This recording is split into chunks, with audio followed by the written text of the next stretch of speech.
जब हम कोई वेडिंग इवेंट में जाते हैं तो आपने सुना होगा, लोग ऐसे बहुत बोलते हैं कि राम सीता जैसी जोड़ी है, जन्मों जन्मों का साथ है।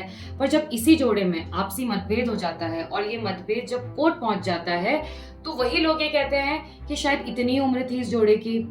देखिए, तलाक जैसा प्रोसीजर हमारे देश में स्पेशली बहुत कॉम्प्लेक्स भी है और बहुत टाइम टेकिंग भी है। जब कोई क्लाइंट हमारे पास तलाक का मैटर लेके आता है तो उसका सबसे पहला सवाल ये नहीं होता है कितना टाइम लगेगा, क्या कैसे प्रोसीजर रहेगा। उसका सबसे पहला सवाल होता है, भाई एलिमनी कितनी देनी है, आप तो पहले ये बात करो। क्योंकि एलिमनी को लेके हमारे देश में इतने मिसकंसेप्ट्स हैं जो इस वीडियो के माध्यम से मैं आपको क्लियर करूंगी एक आम भाषा में, ताकि आपको समझ आ जाए कि एलिमनी का जो पर्पस है वो हमारे देश में क्यों लाया गया था। पहले हम समझते हैं कि एलिमनी को देश में लाने का पर्पस क्या था। देखिए, स्पाउस अगर एक दूसरे को फाइनेंशियली सपोर्ट कर रहे हैं शादी के दौरान, तो ये उनकी रिस्पॉन्सिबिलिटी बनती है कि अगर वो अलग हो जाते हैं तो शादी के बाद भी वो वैसी रिस्पेक्टेबल लाइफ जिए, तो उसके लिए भी उसको फाइनेंशियल सपोर्ट की जरूरत है। और ये कॉन्सेप्ट सिर्फ इंडिया में नहीं, ये ऑल ओवर द वर्ल्ड है विद डिफरेंट लॉज। तो ये पर्पस इसीलिए लाया गया था। देखिए, section 25 of Hindu marriage act में एलिमनी को डिफाइन किया गया है। इसमें सिर्फ ये डेफिनेशन नहीं है कि पति ही पत्नी को एलिमनी देगा, उसमें सिर्फ वर्ड लिखा हुआ है स्पाउस, यानी पत्नी भी पति को एलिमनी देगी। क्योंकि ऐसे कई बार केसेस आते हैं, लोगों को ऐसा लगता है सिर्फ पति ही एलिमनी देगा। अब हम एलिमनी को आम भाषा में समझते हैं। Section 25 of Hindu marriage act में एलिमनी को डिफाइन किया गया है। इसमें यह कहा गया है कि एलिमनी एक फाइनेंशियल सपोर्ट है जो किसी एक स्पाउस दूसरे स्पाउस को अदालत के द्वारा तलाक के प्रोसीजर के दौरान और फाइनेंशियल सेपरेशन के दौरान देता है।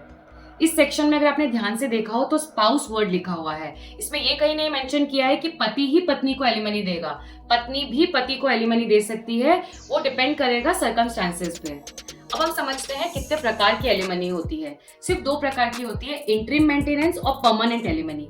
इंटरिम मेंटेनेंस में क्या होता है, जब कोर्ट का प्रोसीजर चल रहा है, यानी जब तलाक का प्रोसीजर चल रहा है, तो पर मंथ आपको जो एक स्पाउस फाइनेंशियल सपोर्ट देगा वो होती है इंटरिम मेंटेनेंस। ये टेम्पररी होती है। दूसरा होता है परमानेंट एलिमनी।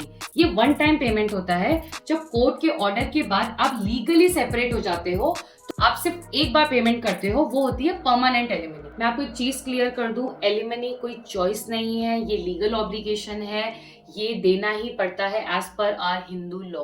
अब हम आते हैं वीडियो के सबसे इंपॉर्टेंट पार्ट पे, जो कि क्लाइंट्स हमसे मोस्टली यही पूछते हैं कि एलिमनी को कैलकुलेट कैसे करना है। देखिए, सुप्रीम कोर्ट ने कुछ गाइडलाइंस डिसाइड कर रखी हैं कि अगर ये गाइडलाइंस को फॉलो कर रहे हैं उसी के बाद ही एलिमनी का अमाउंट डिसाइड किया जाएगा। अगर आप अपने वकील के पास जाते हैं और आपका वकील बोलता है कि आप इतना इतना अमाउंट दे देना, तो अब ये बात ध्यान रखिए, रजनीश वर्सेस नेहा 2020 में एक लैंडमार्क जजमेंट आया था जिसमें सुप्रीम कोर्ट ने गाइडलाइंस दे रखी है एलिमनी का अमाउंट डिसाइड करने की।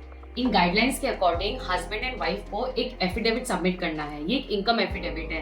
इसमें आपके पास प्रॉपर्टी कितनी है, फाइनेंशियल बैकग्राउंड क्या है, एजुकेशन कितनी है, शादी में कितने साल निकाले, बच्चे कितने हैं। इवन अगर वाइफ एजुकेटेड है पर वो शादी से पहले जॉब नहीं कर रही थी पर वो केपेबल है वो कमाने के लिए, इसका भी एलिमनी के अमाउंट पे इफेक्ट आएगा। मैं आपको एग्जांपल देके समझाती हूँ। जैसे कोर्ट ने इन सारी गाइडलाइंस को मद्देनजर रखते हुए एक परसेंटेज डिसाइड किया। देखिए, कोई फिक्स परसेंटेज नहीं है, जनरली 25 से 30% होता है आपकी नेट सैलरी का। इसमें आपका टैक्स अमाउंट भी कंसिडर किया जाता है। फॉर एग्जाम्पल, आपकी नेट सैलरी है 10,000, तो अगर कोर्ट ने 30% डिसाइड किया है तो इसमें से 3,000 एलिमनी अमाउंट निकल जाएगा। देखिए, इस भ्रम में मत रहिए कि कोर्ट सिर्फ औरतों को ही सपोर्ट करता है। उसका पर्पस सिर्फ यही है कि बैलेंस हो हस्बैंड और वाइफ में, वो दोनों शादी के बाद भी एक रिस्पेक्टफुल लाइफ जी सकें और दोनों फाइनेंशियली केपेबल रहें। देखिए, आपकी एप्लीकेशन रिजेक्ट भी हो सकती है कि अगर पति ये प्रूफ कर दे कि वो इनकेपेबल है खुद को ही मेंटेन करने के लिए, तो वो अपनी वाइफ को कैसे मेंटेन करेगा। या फिर पत्नी ऑलरेडी बहुत एजुकेटेड है और वो केपेबल है कि वो कमा सकती है और खुद का भरण पोषण कर सकती है, तो भी आपकी एप्लीकेशन रिजेक्ट हो जाएगी। पर कुछ गाइडलाइंस को फॉलो करते हुए। देखिए, अगर अपने वकील के पास जा रहे हैं तो आपको अगर कोई भी कंफ्यूजन होता है, तो जैसे मैंने पहले भी बताया था, रजनीश वर्सेस नेहा में कुछ गाइडलाइंस दी हुई है कि एलिमनी डिसाइड कैसे की जाएगी। आप उसको भी रीड कर सकते हैं और आप अपने वकील को भी बता सकते हैं जाके कि अगर आपको भी कोई कंफ्यूजन हो रहा है तो रजनीश वर्सेस नेहा का लैंडमार्क जजमेंट पढ़ लीजिए। For more such legal updates please subscribe to LawRato channel.